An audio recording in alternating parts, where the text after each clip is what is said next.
Boa noite, graça e paz, começando mais um programa podcast Tempo com Deus aqui na Rede Cipó. E hoje eu estou aqui com o meu queridão, o pastor da Igreja Pentecostal Muralha de Fogo, meu querido pastor Francisco Ferreira, o Fanta, que muita gente conhece, e hoje vai estar aqui falando com a gente, vai estar aqui falando do que Deus tem feito na vida dele e está fazendo, né? E a gente vai ter um papo maravilhoso hoje aqui com este homem de Deus, pastor Francisco. Obrigado por você estar aqui com a gente. É uma honra receber o senhor aqui no nosso programa, no nosso podcast, e bater aquele papo com o senhor hoje vai ser bênção de Deus. Amém, amém. Primeiramente, a paz do Senhor a todos, né, que estão nos assistindo, ouvindo. Até que fim, né, pastor? Sim. Né, nós já estávamos programando esse encontro há muito tempo. Mas eu creio que tudo é no tempo de Deus, né? Estamos aqui para responder as perguntas, esclarecer alguns fatos, algumas coisas que porventura venham a edificar o reino de Deus. Estamos aqui, né? A honra é toda nossa, né? Amém. O prazer todo nosso estar aqui, né? Participando desse podcast, juntamente com o senhor e com a sua equipe maravilhosa. Amém? Amém, meu querido. E a pergunta que sempre eu faço aqui no começo do programa é... Como foi a sua convenção? Como você, assim... Como foi, assim, essa... Rapaz, agora não tem mais jeito, eu tenho que me entregar para Jesus e vou mudar de vida. Como é que foi? Conta essa história pra gente. Eu costumo falar que muitas das vezes a gente não tem força de ir até a Deus, né? Sim. Quantos não têm força hoje, né? Estão escravizados pela droga, talvez até preso. Mas quando você não tem mais força para ir até a Deus, Deus vai até você. E esses que Deus vai até a eles são chamados de nazireus. E eu creio que eu tenho um chamado do nazireato na minha vida. Porque eu estava no presídio. Fui sentenciado 7 anos de cadeia. Eu fui preso em 2007.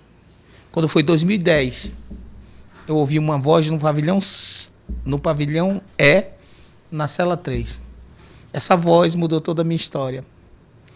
Entrou no pavilhão, na pedra de baixo, e falou claramente comigo, me chamando de filho.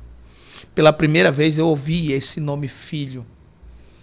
E ali eu já me aquebrantei muito. E eu não ouvia ninguém, mas eu ouvi o comando daquela voz e obedeci. E eu perguntei, se for Deus que fala comigo, me dá um sinal, me tira daqui. Eu prometo te servir. Até os últimos dias da minha vida. Eu prometo ganhar almas para ti.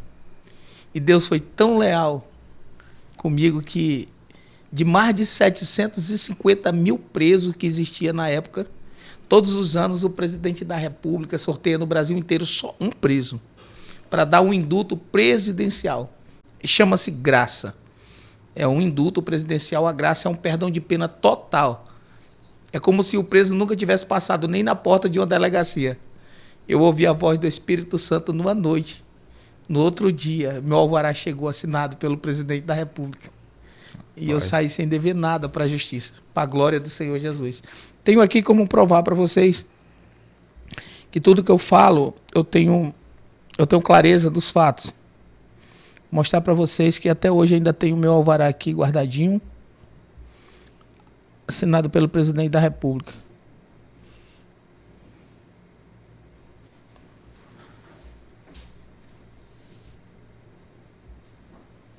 Mas ele... então, no todo... Em 2010. Aqui está falando, põe imediatamente a liberdade o detento Francisco Ferreira da Mota, alvará de soltura, concessão indulto. Eu saí no dia 19 de janeiro de 2010 do presídio. Eu fui preso em 2007 e saí em 2010. E daí então nunca mais larguei esse Deus. E as coisas na minha vida eu costumo dizer, pastor, que é muito rápido. Muito rápido, talvez nem para mim entender. E antes dessa sua conversão, como era a sua vida? Como você estava no presídio, então você não tinha uma vida, né, à la Votê, né? Você tinha uma vida já. Sim, essa história assim, a sua história assim sobre antes da conversão, como é que até chegar esse dia que Deus falou com você? Pastor, como era você? Como era a sua família? pastor, a minha família, mesmo nascendo em uma periferia, sempre foram povo honrado, sempre foram povo justo, né? Só que aonde eu nasci e me criei, numa periferia chamada Bairro da Lagoa. Lá, no Bairro da Lagoa tem muita gente boa, muita gente honesta, muita gente trabalhadora. Só que também tem as opções de você escolher, e é a mais fácil, regressar no mundo do crime. Então, eu escolhi isso para mim. Eu tive a minha 6ª série completa, até aí estava tudo bem. O que ajudou, acarretou a minha ida para o mundo do crime foi a morte da minha mãe. Eu, aos 14 anos, eu perdi minha mãe, que era a única que ainda, né, estava ali do meu lado. E após a morte da minha mãe, eu comecei a desandar. Comecei mesmo a infiltrar no mundo do crime. Comecei a vender droga. Começou bem. Ganhei muito dinheiro. Mas aí, quando comecei a perder, comecei a usar, comecei a gostar. Fato é que passei 18 anos. 18 anos na droga, fumando pedra. E isso foi o motivo do qual eu fui parar no presídio, né? Claro que não foi justamente pela droga, não fui preso por tráfico, mas tudo isso foi influenciado pela droga, né? Comecei eu costumo dizer que no mundo espiritual se abre portais, né? Quando você dá legalidade, ou quando você também herda dos seus pais, que chama-se hereditários, né? Mas eu abria muitos portais. Eu, quando bebia, abria-se portais para quê? Para que os espíritos viessem e fossem abrindo portais, e a gente vem a prostituição, vem a briga, a contenda, vem tudo, né? A cachaça. E eu caí de peito mesmo, sabe? Então, numa dessas, eu criei um inimigo que tirou meu braço e que hoje é meu amigo. Raimundo Nonato, se ele estiver vendo esse podcast, eu te abençoo e eu te amo, meu irmão. Hoje é meu amigo, graças a Deus. Aí foi assim que o senhor teve o... Não. Eu fui pro presídio em 2007, acusado de 157, assalto. E depois dessa... Não, esse rapaz que o senhor falou, como é o nome dele? Raimundo Nonato. Aí, numa briga, como não, foi? Foi uma confusão que eu tive com ele. Eu era uma pessoa muito ruim, entendeu, pastor? E ele entendeu que se ele não fizesse comigo, eu ia fazer com ele. Isso foi uma emboscada, né? Que eu ia tomar um banho e tal. Durante a noite, ele jogou para pegar no pescoço, eu me abaixei e o braço ficou por lá mesmo. E ainda passei muito tempo tentando vingança, né? E fato é que eu fui pro presídio e lá eu tive um encontro com Cristo e a partir daquela data eu tirei tudo do meu coração, né? Tanto é que na inauguração da igreja Muralha de Fogo, ele estava presente. E no altar da igreja, ele subiu lá, tem um relato, tem foto, tem tudo. Subiu, nós se abraçamos e se perdoamos lá no altar do Senhor. E hoje é onde nós se vê, uma alegria só. As filhas dele congregam comigo, as filhas dele foram tratadas por mim também, né? Cuidadas. É forte, né? Só o Evangelho de Cristo faz isso. Só né? o Cristo, não tem outra pessoa que faça isso. Porque eu costumo dizer, pastor, que é o seguinte: perdoar não é esquecer. Esquecer é a amnésia. Você leva uma porrada na cabeça, você esquece das coisas. Perdoar é você lembrar e não sentir mais dor. Se você diz que perdoa, mas ainda sente algo no seu coração, então o perdão não foi completo. O perdão completo, você lembra, mas não sente ressentimento, não sente dor. Foi o que aconteceu com Aitofel. Aitofel, que era conselheiro do rei Davi, né? Sim. Conselheiro do rei Davi, e ele tinha Davi como homem segundo o coração de Deus, e Davi o amava, tanto era que ele comia na mesa de Davi, na mesa do rei. Só que ele tem uma decepção quando Davi cai no adultério. Só que em vez de uma decepção, criou-se um ressentimento, porque foi com a neta e filha de criação, Betseba. Em vez dele chegar e logo resolver o assunto com Davi, ele guardou, né? E disse, não, o tempo vai me curar. E o tempo não cura ressentimento, só arromba mais a ferida. Alguém está me ouvindo e ele vai saber. Vai entender que Muitas das vezes é melhor um bom diálogo, um perdão, pedir perdão, um abraço, que é para tirar logo aquilo. Porque ele ficou dizendo, não, o tempo vai me curar, e não curou. Pelo contrário, ele viu agora Davi matando o genro dele, colocando na linha de frente da guerra. E ele disse, o tempo vai me curar, e não curou. Ele vai ver Davi casando com a neta e filha de criação. E para não bastar ver Davi engravidando Betseba. E para ainda completar, o menino morre depois de alguns dias de nascido. Ele foi mergulhando nesse rancor, né? Num rancor, num profundo ressentimento. O fato é que no capítulo 17 de 1 Samuel vai falar que ele foi para casa, pegou uma corda e se suicidou-se. Olha aonde o ressentimento chega. Sim. Né? Aitofel, olha só o contraste da história. Aitofel não tinha feito nada. Quem errou foi Davi. Só que, ao contrário de Aitofel, Davi foi para o templo e escreveu o Salmo 51. E uma das primeiras estrofes do Salmo 51 diz, Senhor, vira teu rosto dos meus pecados, apaga de mim as minhas transgressões, cria em mim um coração puro e me dá um espírito inabalável. Olha, ele diz assim, não me lance fora da tua presença e nem retira de mim o teu Santo Espírito. Torna a dar-me a alegria da tua salvação. Davi, ele se entregou totalmente ao Senhor. Sim. E o Senhor olhou e perdoou Davi. E Aitofel ficou amargurado, envenenado pelo ressentimento e se suicidou-se, né? Forte, né? É muito forte. Então, o senhor era conhecido da cidade? Então, muito conhecido, o Fanta. Né? Quando eu falava do Fanta da Lagoa, era um terror. A Lagoa fica onde? É o bairro da Lagoa, onde é a ponte. Ali era uma cidade ali.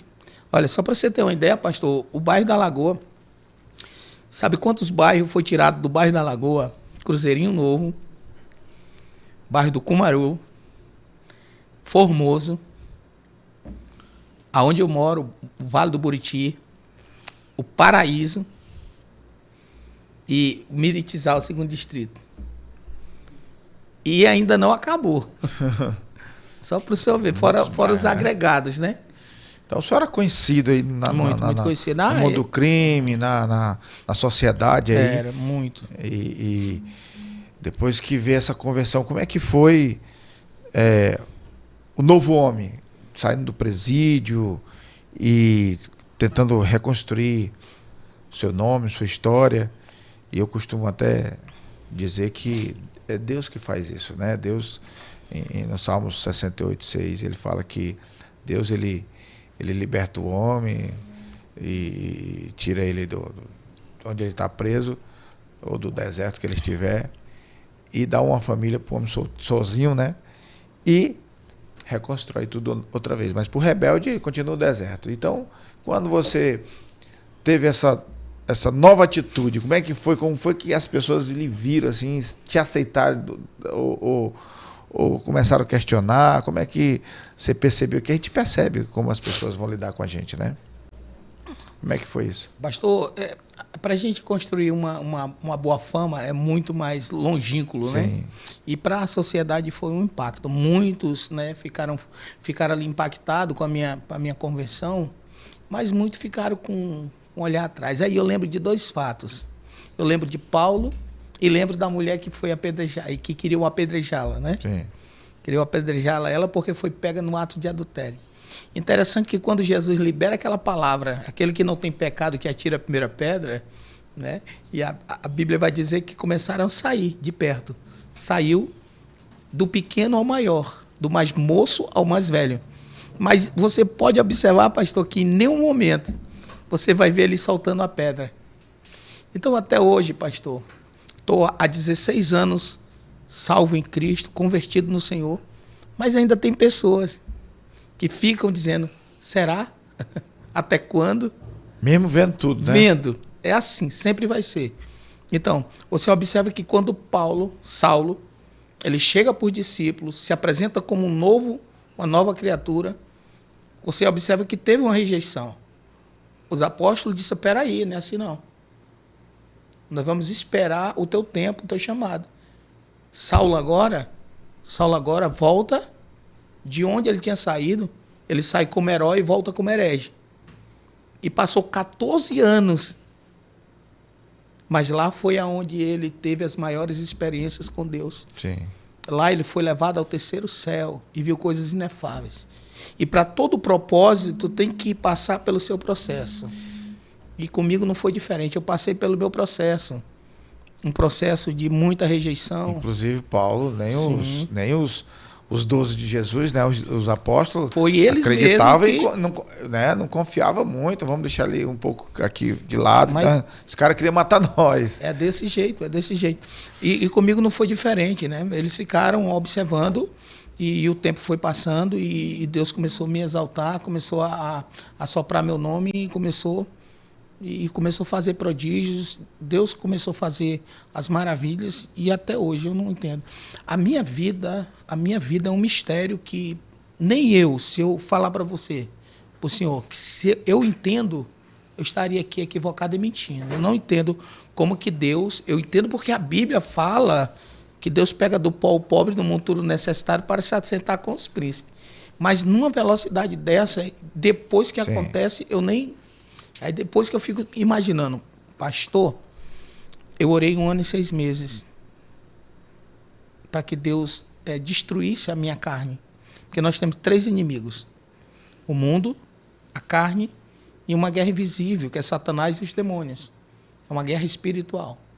E nós temos 3 bases para destruir essas 3 forças malignas. Como é que eu vou destruir o mundo? Como é que eu vou vencer o mundo? A sua concupiscência, seus prazeres, em oração. Como é que eu vou destruir minha carne, matar minha carne, os desejos carnais? É no jejum e a oração. E como é que eu vou vencer os demônios e Satanás? Com a palavra. Então eu entrei num processo, jejum, oração e palavra. Eu fiquei da grossura do palito, que andava só a roupa, mas eu cheio da graça de Deus. Então foi 1 ano e 6 meses. Aí a minha carne almejou uma esposa. E eu falei para Deus, Senhor, eu preciso de uma esposa. E Deus disse, entra no profundo e no escondido. E eu entrei no profundo e no escondido com Deus. E depois de um mês, Deus me mostrou a minha esposa. Me mostrou nitidamente. Numa dessas madrugadas que eu estava no propósito com Deus, quando eu desci no meu cortinado, eu tinha um quartinho que minha irmã fez para mim desse tamanho, mas até hoje está a marca dos meus 2 joelhos na tábua lá. Eu batizei o quartinho como quartinho de Eliseu. E o cortinado era o cortinado do fogo, porque era aquele cortinado que a Açúcar andava, né? Que a Enemias, que era cheio de veneno verde. Sim. Que ele tinha um veneno, que você passava a mão, passava na cara. Eu amanheci o dia vermelho, meu rosto vermelho de tanto veneno. E eu, pela madrugada, eu ouvi a voz do Espírito Santo. Ele desceu, fala comigo dessa forma. Tu já me viu? E eu dizia para ele, e eu falando em línguas estranhas. E eu disse, não. Mas eu tenho o maior prazer de te ver e dizer o quanto eu te amo. E ele me repreendeu. Nem tudo que tu vê é o que tu enxerga. E nem tudo que tu enxerga é o que tu vê. Esse mistério ficou dentro de mim, quando foi no outro dia. Eu fui tirar a segunda via de um registro do meu irmão. Meu irmão era garimpeiro, trabalhava no Amazonas. Aí tinha que tirar a segunda via para tirar um passaporte e entrar na Colômbia, né? Que fica a fronteira com Tabatinga e Colômbia ali. E eu vou tirar o registro do meu irmão. Quando eu vou descendo da Furepol, foi interessante. Eu gravei um DVD, 2 meses de salvo em Cristo, preguei no templo sede da Igreja Assembleia de Deus, no Congresso Geral da Juventude. E aí gravaram um DVD. Meu DVD foi bater lá em Aracaju, do outro lado do Brasil. E eu vinha descendo da Furepol nesse dia. A tia da minha esposa, até então, eu só conhecia ela. Ligou e pediu oração para mim orar pelo primo da minha esposa, que eu não conhecia ninguém ainda. Eu orei, na hora que eu orei ali naquela IES, ali na cabeceira da ponte, Jesus curou ele. Na hora, curou ele lá, de um câncer. Na hora, até hoje, o nome dele é Ney, trabalhava no maior empresa de jornal de Sergipe, Aracaju. E eu orei por ele, quando terminou, eu tinha um Samsungzinho daquele pretinho. Sei. E aí, pastor, eu Eu digo, meu Deus, quando eu terminei, eu digo, meu Deus, o primeiro contato que eu tenho fora do estado, eu vou já salvar. E quando eu vou clicar naquele enter, pastor, quem atende foi Thaís de Mendonça Ferreira, minha esposa, hoje. Que ela disse, alô, aquela mesma voz que eu tinha ouvido na madrugada anterior. Disse, eis aí, tu nunca viu e nunca enxergou, é que eu tenho preparado para ti. E deixe que quando ela viu o DVD lá em Aracaju, o Espírito Santo já disse para ela, tá aí teu esposo que eu preparei para ti. Como não ia dar tempo eu chegar em Aracaju, dar entrada no casamento e casar, mandei o registro e a procuração e lá deram a entrada no meu casamento sem eu nunca ter visto a minha esposa. E um mês depois chegou uma passagem de ida e volta, eu fui, casei e trouxe para o Acre e hoje é esposa do pastor Francisco, está aqui. Saiu na primeira página do jornal, meu casamento. Lá em Sergipe aqui. Voltei para o Acre e hoje nós somos pastores do Ministério Muralha de Fogo. Volta um pouquinho aqui para a gente recapitular. Sim. Ela viu o seu DVD. Eu dando meu testemunho. E aí Deus falou com ela, esse cara é teu... Foi Deus, falou com varão. Ela. Aí ela chega para a tia dela, ela chama de tia, né? É o Nordeste. Aí disse, olha, tia, eu estou sentindo algo pelo aquele homem. Ela disse, vamos orar. E foram orar. Uma semana orando e eu não sabia de nada. Depois de uma semana, para contar para minha sogra, a Tânia. E quando ela, depois de uma semana, chega lá e diz, ô Tânia, eu quero te dizer uma coisa. Ela disse, não precisa não, que eu já sei. Oxente, como é que tu sabe? Ela disse, eu já sei. Então me diz. Ela disse, aquele homem do DVD é marido de minha filha, que Deus falou para mim hoje pela madrugada. Deus revelou para ela, para minha sogra, revelou para mim e revelou também para Thaís. E hoje está aí, nós temos 14 anos de casado, eu nunca levantei nem o timbre de voz com a minha esposa. Nós vivemos em plena comunhão para a glória de Deus. Aí como é que ela ligou para o senhor? Quem ligou foi a tia dela. Aí quando eu termino de orar pelo primo da Thaís, que era o Ney, aí eu termino de desligar o telefone, aí eu me lembrei, eu digo, o primeiro contato que eu estou fora do estado, vou já salvar. E quando eu vou salvar, começa a chamar daqui para Aracaju. E aí quando começa a chamar, e quem atende era a Thaís, que a tia dela tinha ligado no telefone de Thaís. Quando ela disse alô, aí o Espírito Santo brada dentro de mim e diz, eis aí, que eu preparei para ti, tu nunca viu, tu nunca enxergou, é que eu preparei para ti. E ela já estava orando desde os 15 anos. Não, ela já estava, já conheceu o senhor pelo vídeo, Ela conheceu eu só pelo DVD. Sim. Mas nunca tinha visto ela e nela me visto assim, pessoalmente. Aí o senhor casou daqui para lá. Não... Mandei o registro, a procuração deram entrada no meu casamento com testemunho e tudo. É forte, hein? O cara fala que não tem revelação para casamento, né? O pessoal fala que não tem revelação. Mas tem... a prova... Não tem uma profecia, uma revelação tem. Agora nós estamos vendo que tem. Assim, pastor, eu não acredito, eu não creio que, assim, eu particularmente, Deus pode todas as coisas. Mas eu não creio que Deus vai chegar para mim hoje e vai dizer... Tu vai casar com fulano. Tá aqui, essa daqui é tua esposa, esse daqui é teu esposo. Sim. Não. Eu não acredito nesse tipo de revelação. Porque Deus ele vai confirmar para ti e vai confirmar para ela. Até porque o que vai manter o casamento de pé não é uma bênção que você vai receber de um pastor, de um papa, seja de quem for. Não é uma certidão que tu vai assinar. Não é isso que deixa o casamento de pé. O que vai manter o casamento de pé é a forma como você vai corresponder a ele diariamente. Como você vai alimentar o seu casamento. Sim. E assim eu tenho feito todos os dias.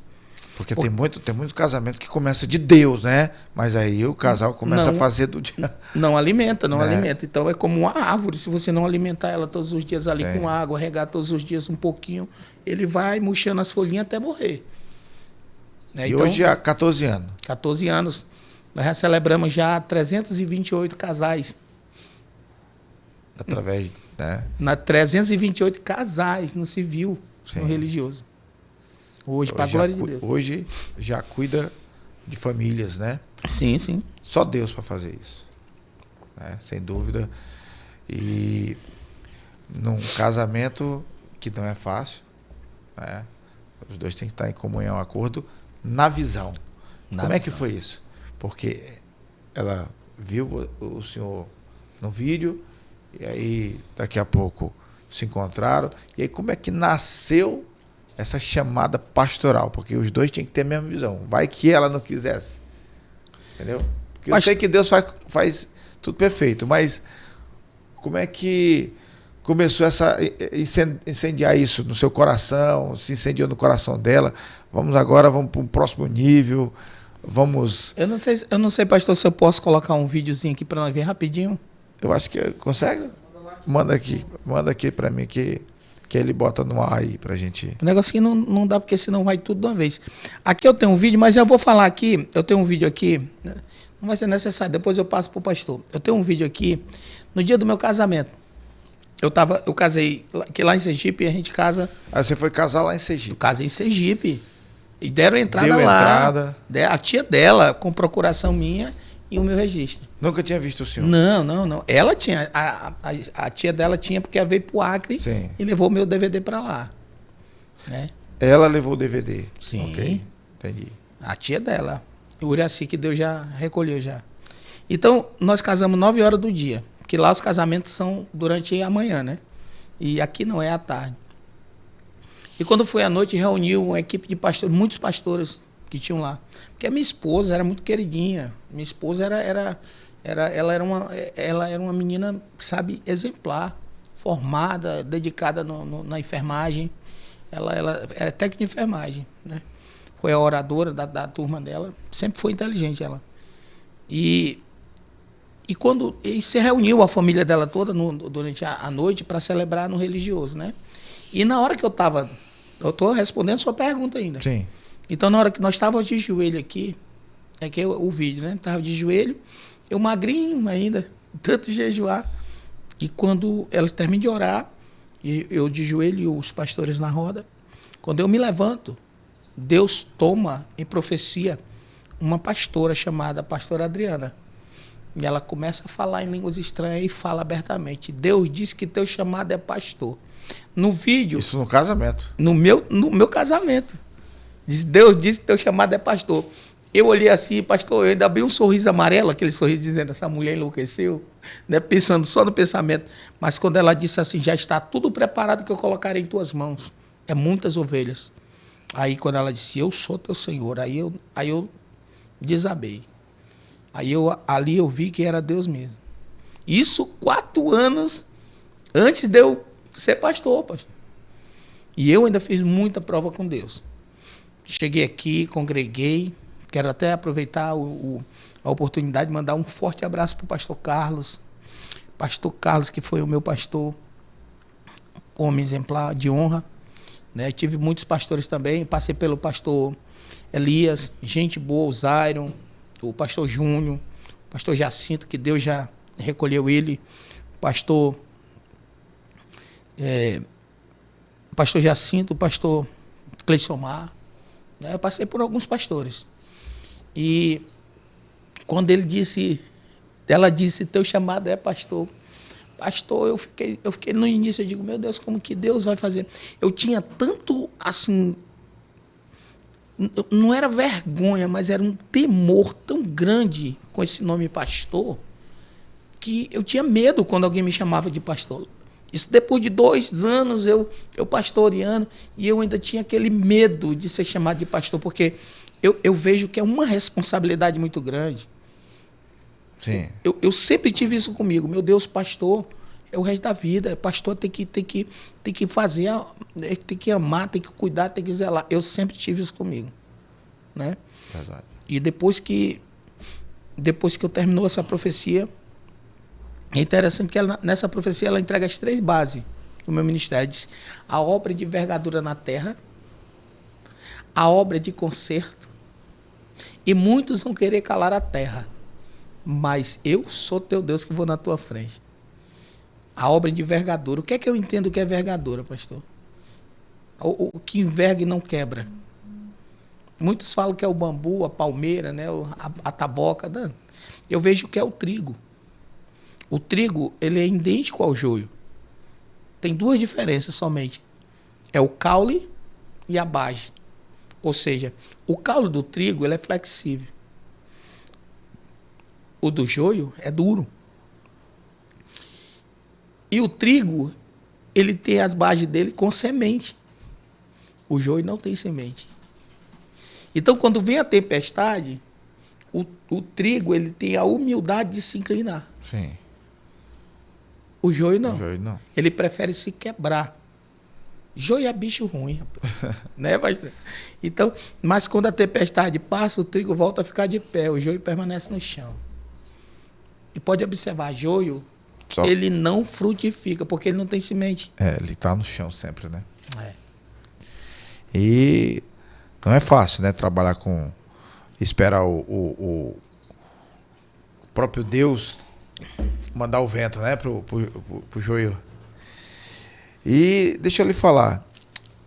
Como é que surgiu, assim? Como é que nasceu a igreja, Muralha de Fogo? Como é que foi isso? Isso depois que eu casei. Eu casei no dia 23 de agosto de 2011. Desculpa. No dia 23 de agosto de 2011. Quando foi 2012, meu sogro e minha sogra veio para o Acre e para ver como é que nós estávamos vivendo e tal. E quando foi 2014, eu voltei em Aracaju. Fui rever a família dela, né, com ela. E antes de eu viajar, eu já fazia uns cultos de agradecimento, de ação de graça na área da minha casa. E num desses cultos, terminou tudo, tinha um rapazinho que sempre me acompanhava, hoje mora em Rio Branco, chamado Moura Filho. Ele tem uma deficiência de nanismo, né? Ele é bem baixinho. Aí terminou tudo ali, eu ajeitando as cadeiras e tal. Aí ele chega para mim e diz: pastor, por que o senhor não abre uma igreja? Eu disse: você tá doido. Tá repreendido em nome de Jesus. Eu disse para ele: abre a igreja. Eu disse: você piorou. Agora acabou. Deus me livre de ser pastor. Eu disse para ele. E eu já tinha recebido a profecia, ó. E eu digo: não, quero não. Quero de jeito nenhum. Quero não. Eu tinha um grupo de oração chamado Muralha de Fogo. Esse nome Muralha de Fogo, ele veio do livro de Zacarias, capítulo 5, versículo 2.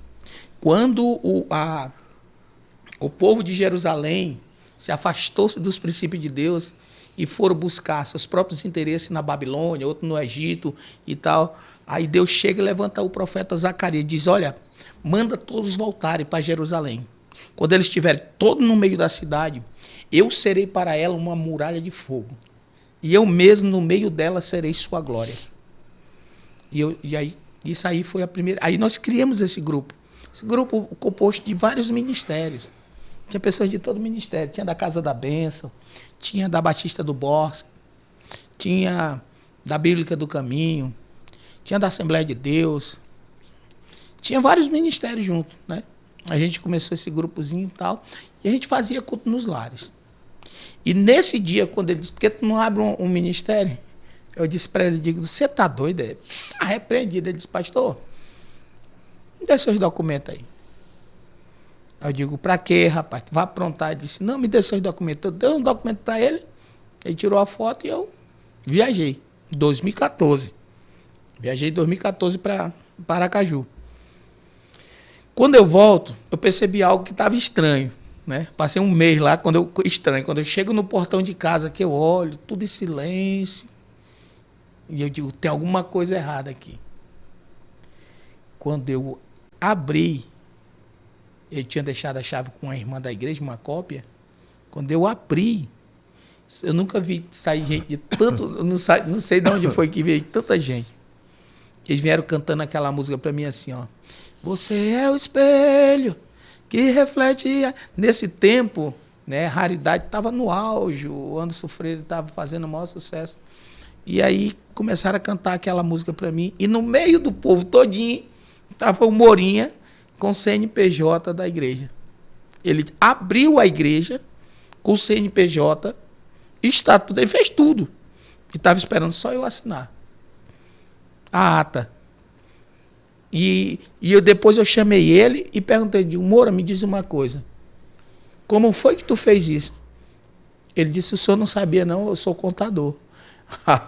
Eu digo, não, eu sabia, te conhecia tu na vida mundana aí, mas tu é contador. Ele disse sim. Então, quando eu cheguei, já estava aberto, desde o tempo da área.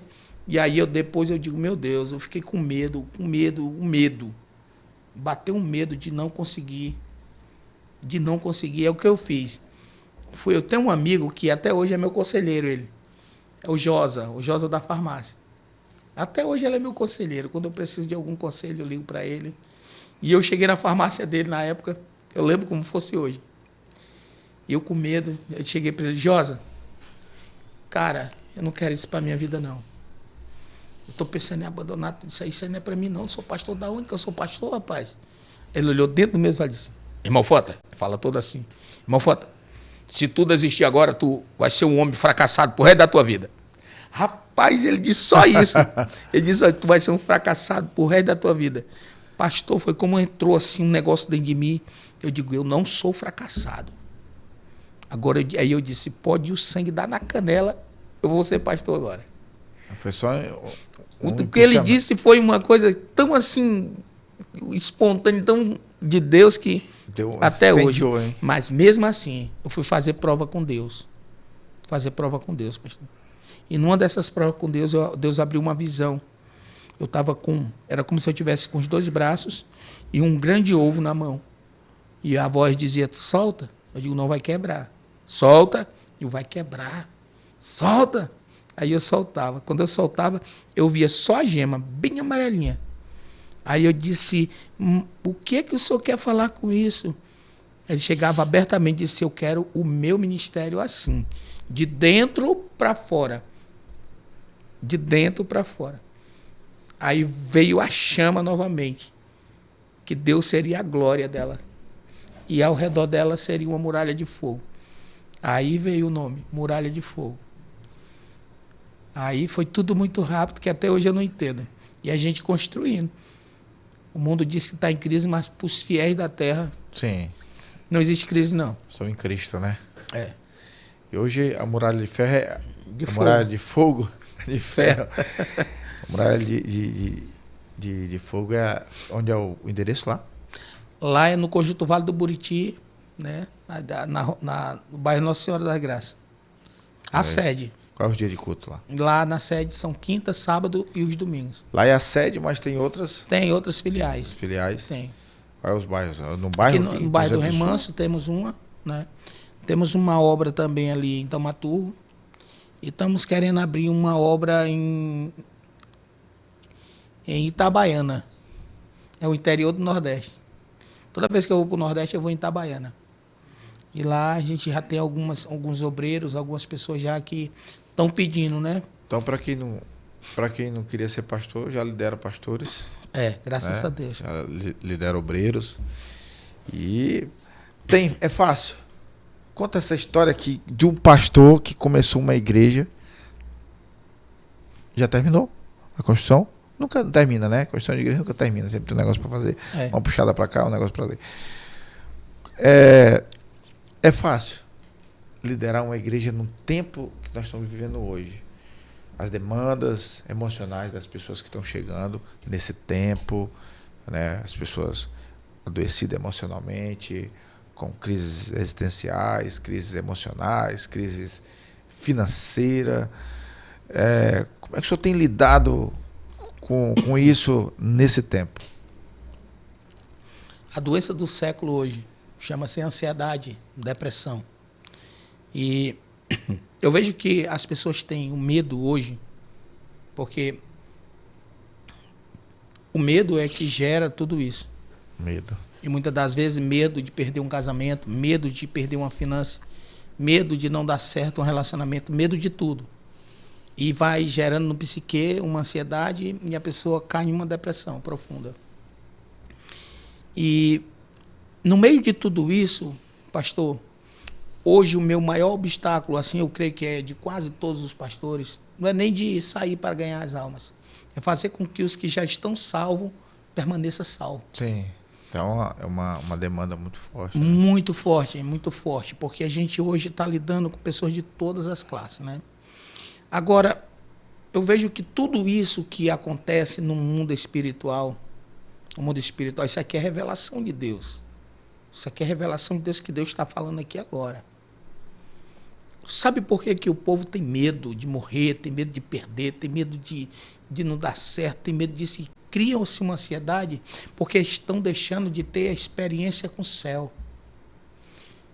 Paulo, a pior dor de Paulo, nunca foi o espinho na carne. A pior dor de Paulo nunca foi o naufrágio, nunca foi a picada da cobra. Não. A pior dor de Paulo nunca foi a rejeição dos apóstolos. A pior dor de Paulo nunca foi as prisões e nem as chibatadas, muito menos as pedradas. A pior dor de Paulo, sabe qual foi, pastor? Foi ele ter que subir ao terceiro céu, ver o que viu, ouvir o que ouviu e ter que voltar para a terra. Porque quem conhece o céu não quer sair lá. Não quer saber mais da terra.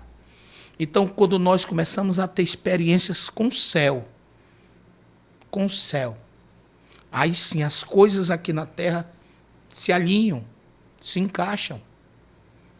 Nós temos que entender uma coisa: a terra só vai se mover quando o mundo espiritual se move primeiro. Sim. Então nós temos que mover o mundo espiritual para que as coisas aqui sejam também mobilizadas. E Jesus fala na oração do Pai Nosso, ele nos dá uma clareza de nós invocarmos o reino de Deus. Venha a nós. O teu reino, né? Então, no reino tem tudo que nós precisamos. E Deus está dando uma ordem, dizendo, invoca, traz o reino de Deus para a terra. E o cristão baixa a cabeça e não consegue enxergar o céu. E quando nós começamos a ter experiência com o céu, nós falamos como o apóstolo Paulo, nem a morte e nem a vida, nem a altura e nem a profundidade, nem os anjos, nem os principados, nem qualquer uma outra criatura poderá nos separar do amor de Deus que está em Cristo Jesus. E ele vai dizer muito mais: para mim o morrer é lucro e o viver é Cristo. Eu não vivo mais eu, mas Cristo que vive em mim. Eu acredito assim, pelo que eu vejo tudo isso, eu entendo o que o senhor está falando, que nós estamos vivendo nos últimos dias e esse espírito que as pessoas que está entrando dentro das igrejas é o espírito do anticristo. Está enfraquecendo os crentes, deixando eles com medo, porque eles não têm referência do céu, eles não têm referência, muitas vezes, de buscar a Deus. Hoje, se você convoca 10 pessoas para orar, aparece lá 3. As pessoas não querem mais uma experiência. Se envolveram muito com a internet, com os afazeres particulares e esqueceram do melhor, né? E eu acredito sim, e vejo a sua visão, que eu acredito que também é a minha, sobre esse novo tempo que a igreja está enfrentando, que nós, os pastores, vamos ter que não se adequar, porque tem muitos que estão querendo se adequar a esse tempo, mas nós precisamos o quê? Levar essas pessoas a revivenciar, reviver a chama, querer o céu, querer as coisas de Deus, buscar as coisas que são do alto. Você vê hoje que é tão difícil se levar uma pessoa para a igreja numa semana. As pessoas preferem ir para um lazer, para um passeio. Quando eu me converti, há quase 20 anos atrás, um culto de semana era melhor do que o de domingo. Era melhor do que o de domingo. Você vai em um culto, eu sei que o senhor a gente conversando, viu o senhor indo em alguns lugares, ponto de pregação. Você vai numa colônia dessa aí, longínqua, você vê as pessoas no meio da semana, numa segunda-feira, chegando de longe para assistir o culto. Mas aí, pastor, com licença da palavra, aí está o ponto-chave de toda essa situação. Escute só. Há 20 anos atrás, quando nós se reuníamos, preste bem atenção, nós se reunia um grupo de jovens, Sim. um grupo de pastores, seja quem fosse, um círculo de oração. Nós só tinha 2 distrações: Bíblia e louvor. Não tinha outra coisa. Até os meninos era quieto, né? E de repente o Espírito pegava também as crianças, porque Sim. eu já presenciei isso. Não tinha internet, não tinha chamada de vídeo, não tinha Instagram, não tinha nada. Então, assim, a nossa distração era a Bíblia e louvor. Quando um pouco mais o Espírito Santo invadiu o local. O pessoal não queria mais ir embora, né? Nós estamos vivendo, como o senhor falou, os últimos dias. Mas entenda só, a Bíblia diz que se por multiplicar o amor de muitos, se esfriariam. E só se esfria o que estava quente. E só comete iniquidade quem um dia foi crente. Sim. Porque o ímpio não comete iniquidade. Não, ele já é ímpio, né? Ele comete o pecado da impiedade. Só que a iniquidade é quando você já tem um conhecimento da verdade e pratica a mentira. Pratica mentira. Então, esfriou, mas só os crentes. Mas eu creio que Deus tem um propósito tão grande para essa era apocalíptica. Sim. Veja bem, Apocalipse capítulo 4, versículo 5. E eu vi que do trono saíam raios, trovões e vozes. E diante do trono ardiam 7 lâmpadas de fogo, as quais são 7 Espíritos de Deus. Eu creio que esses 7 Espíritos, não são 7 unidades, eles são o Espírito Santo intensificado na terra 7 vezes mais. Para quê? Para aquecer a noiva. O senhor acha que a mensagem de joia é para esse tempo? Eu acredito que ainda haverá um Ou já grande... passou? O senhor acha que a mensagem de Joel, que nos últimos dias... Não, já aconteceu. Já aconteceu? Ou vai acontecer Não, ainda? aconteceu. Eu quero que o senhor entenda esse mistério. Eu creio assim, que já aconteceu no dia de Pentecostes. Que o Espírito desceu sobre toda a carne ali. Porque se você observar, no capítulo 2, versículo 5, estava ali judeus, cretenses e não cretenses, de todas as nações que habitam debaixo do céu. Nação não é uma cidade, nem um vilarejo, nem um estado. Sim. É países. Então, estava ali. Então, o Espírito Santo desceu e ele hoje está em toda a terra. Toda a terra. Porém, o amor se esfriou. E a chama apagou. Nós, trazendo para as bodas a parábola das 10 virgens, todas elas eram virgens, todas eram noivas, todas elas adormeceram, todas elas se acordaram no mesmo local, no mesmo horário, com um grande clamor, dizendo, ali vem um noivo. Mas só 5 entraram. Por quê? Porque só tinha 5 com azeite de reserva e a lamparina estava acesa. Jesus, ele disse, aquele que vem a mim, de modo algum eu lançarei fora.